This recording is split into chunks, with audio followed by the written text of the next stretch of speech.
स्वागत है आप सभी का दूसरे वीडियो में, जिसमें हम सेक्शन 4.2 शुरू करेंगे। 4.2 magnetic force, sources and fields. Before we introduce the concept of magnetic field B, we एक मिनट इसको पेन से ले लेता हूँ, यहाँ से हम शुरू कर रहे हैं। Before we introduce the concept of magnetic field B, we shall recapitulate what we have learned in chapter 1 about the electric field E.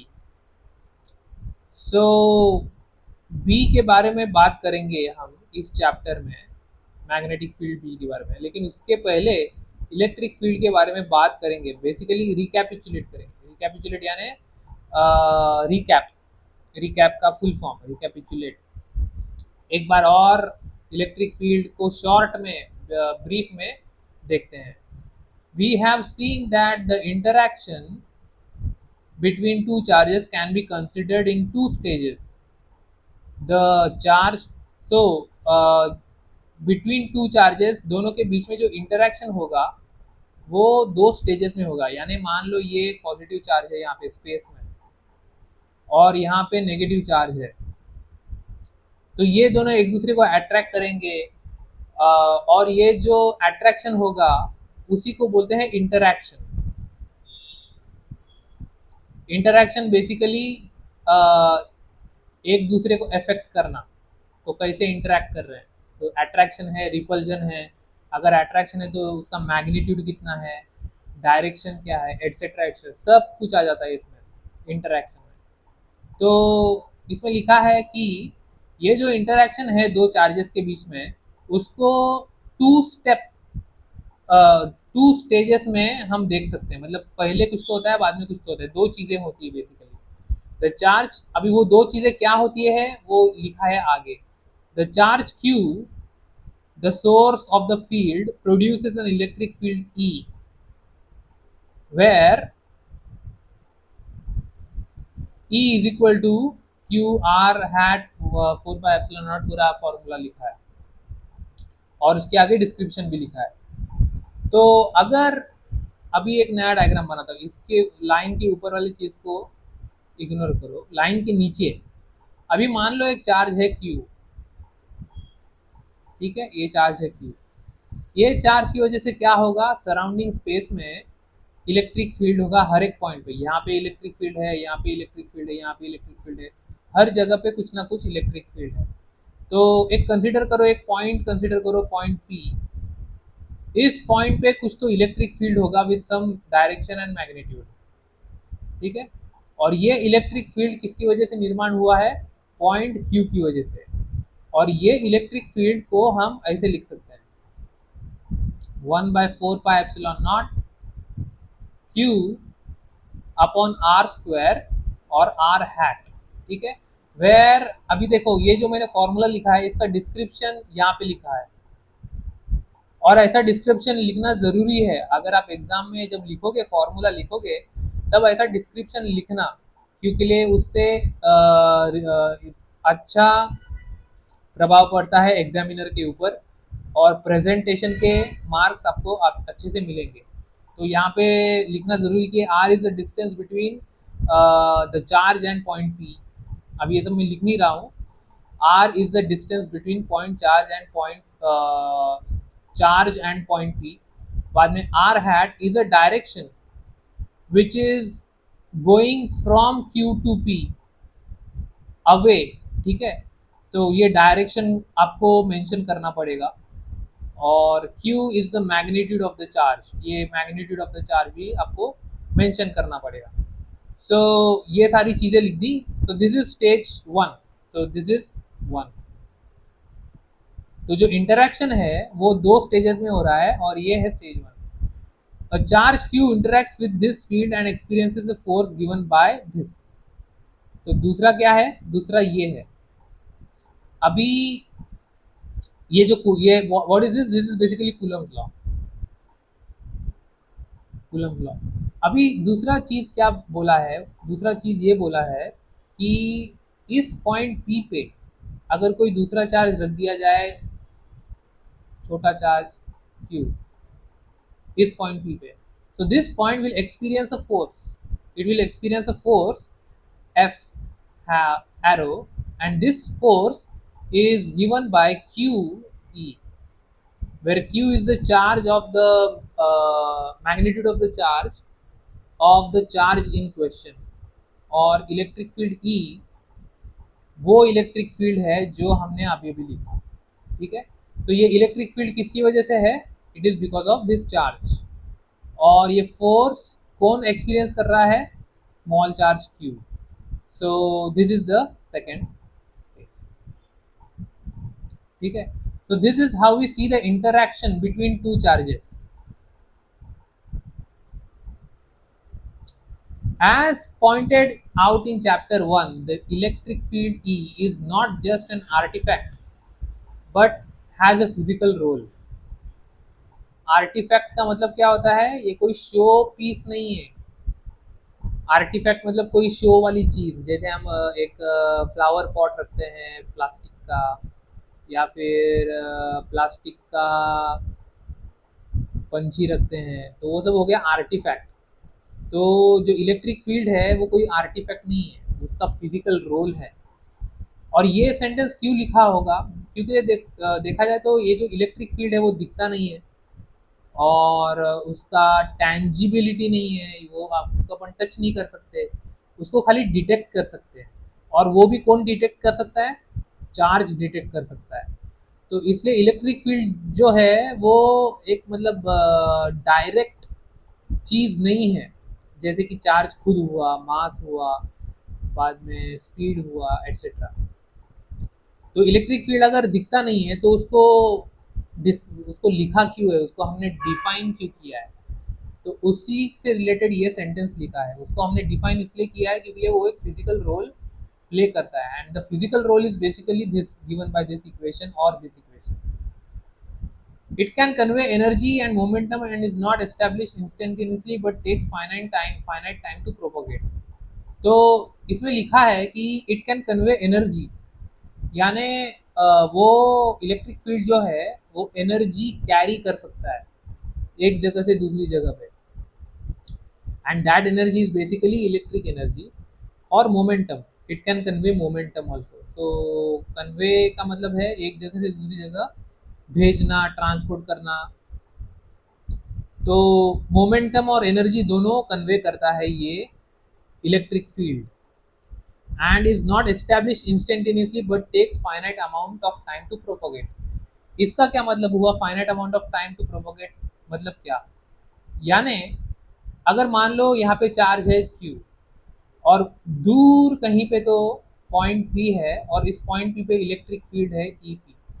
ठीक है, अभी मान लो इस चार्ज को मैंने यहाँ से लेके यहाँ पे सरका दिया, थोड़ा सा नज़दीक लेके गया मैं P से, तो क्या होगा? Electric field at point P will change, and it will be a different electric field. ठीक है, तो ये जो इलेक्ट्रिक फील्ड यहाँ से यहाँ पे चेंज हुआ है वो इंस्टेंटेनियस नहीं होता, उसको समय लगता है अकॉर्डिंग टू दिस सेंटेंस। यानी अगर तुम्हारा पॉइंट बहुत दूर है, ये point very far, if it is very far away, तो अगर मैंने इसको यहाँ से यहाँ मूव किया 10 बजे, तो यहाँ पे जो इलेक्ट्रिक फील्ड होगा चेंज वो 10:15 पर हो सकता है, अगर ये बहुत दूर है तो। That is what they mean, that is what instantaneous means, not instantaneous. यहाँ पे लिखा है इट इज इंस्टेंटेनियस नहीं है, it takes finite amount of time to propagate. Next, the concept of field was specially stressed by Faraday and was incorporated by Maxwell in his unification of electricity and magnetism। तो electric field का जो concept है वो Faraday ने ज़्यादातर use किया है, और उसको इलेक्ट्रिसिटी और उसको लॉज में मैक्सवेल ने यूनिफाई किया। तो अगर आपको एक ग्लांस चाहिए मैक्सवेल्स इक्वेशन कैसे दिखते हैं, तो यहाँ पे हम जा सकते हैं इमेजेस में। देखो ये है मैक्सवेल्स इक्वेशन। तो इस मैक्सवेल्स इक्वेशंस में यहाँ पे ये जो ई है वो इलेक्ट्रिक फील्ड ही है। And as a matter of fact ये जो डी है इट इज, ये वाला अच्छा है, ये वाला यहाँ पे दिख रहा है मैक्सवेल्स इक्वेशन, ये चारों मिलाकर मैक्सवेल इक्वेशन होता है। तो यहाँ पे देखो इलेक्ट्रिक फील्ड है, यहाँ पे भी इलेक्ट्रिक फील्ड है, इलेक्ट्रिक फील्ड और इलेक्ट्रिक फील्ड। सो बेसिकली चार लॉज है, electric field, magnetic field and electric field. So ये जो ई है it is basically electric field. So जो मेन लॉज है जो इलेक्ट्रिसिटी और मैग्नेटिज्म को एक्सप्लेन करते हैं वो सारे लॉज ई और बी के टर्म्स में ही लिखे हैं। और ई और बी क्या है? Electric field and magnetic field. So that is how important the knowledge of field is. In addition to depending on each point in space, it can also vary with time.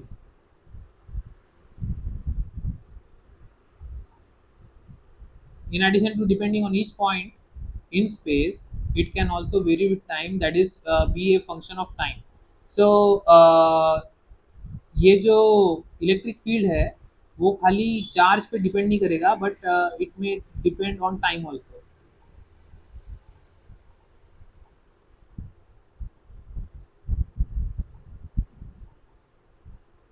ये जो electric field है वो time पे भी depend कर सकता है in addition to space. So electric field, how can it depend on time? How can electric field depend on,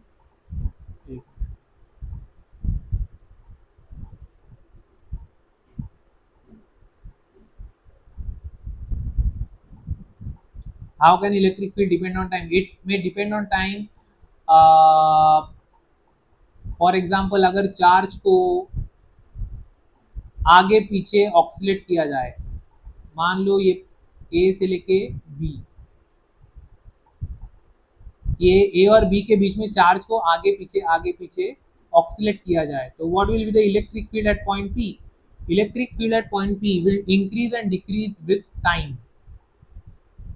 सो ऐसा होता है। तो एसी करंट में क्या होता है, चार्जेस जो है वो आगे पीछे जा रहे होते हैं, तो उसकी वजह से क्या होता है, electric field at a certain point in the vicinity of the wire fluctuates. So you will have an electric field which fluctuates with time. So electric field जो है वो स्पेस के साथ साथ टाइम पे भी डिपेंड कर सकता है। So that is what they mean over here. Okay.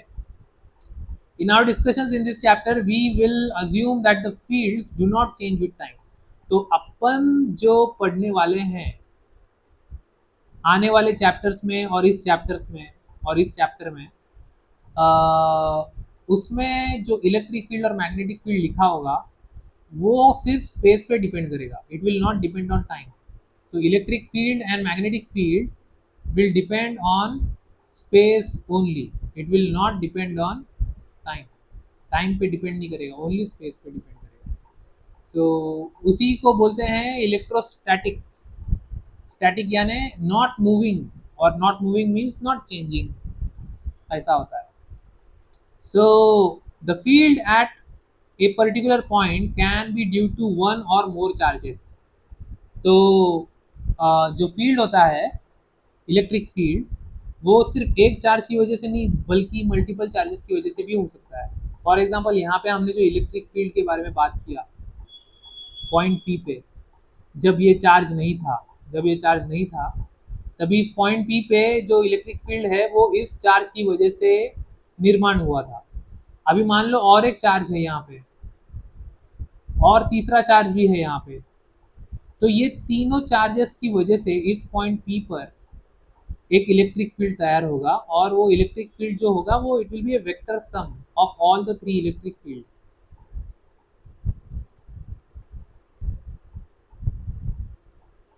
तीनों इलेक्ट्रिक फील्ड का वेक्टर सम होगा, and if there are more charges it will be the vector sum of more charges. So that is what we have. और ये तुमको previous chapter में था, इसको superposition principle बोलते हैं।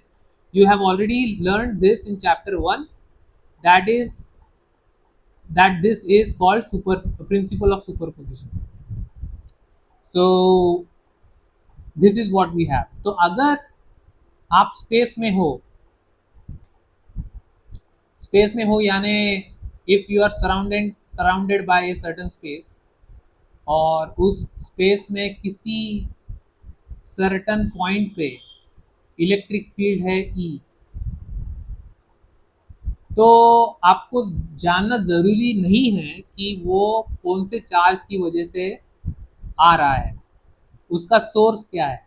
You need not be necessarily concerned about the sources of the electric field. तो यहाँ पे जो इलेक्ट्रिक फील्ड है उसका एक मैग्नीट्यूड होगा और उसका एक डायरेक्शन होगा. डायरेक्शन कुछ भी हो सकता है, मैग्नीट्यूड कुछ भी हो सकता है. And this electric field may be due to one charge, it may be due to multiple charges, it may be due to multiple charges and so on. तो इलेक्ट्रिक फील्ड जो है वो मल्टीपल चार्जेस से अगर बन रहा है तो it is necessarily the superposition of all the electric fields.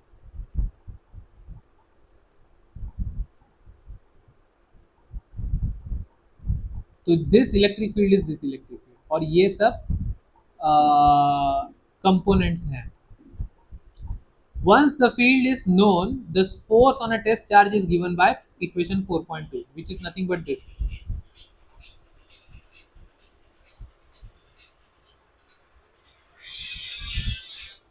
So, which is nothing but this. So, this is what you have.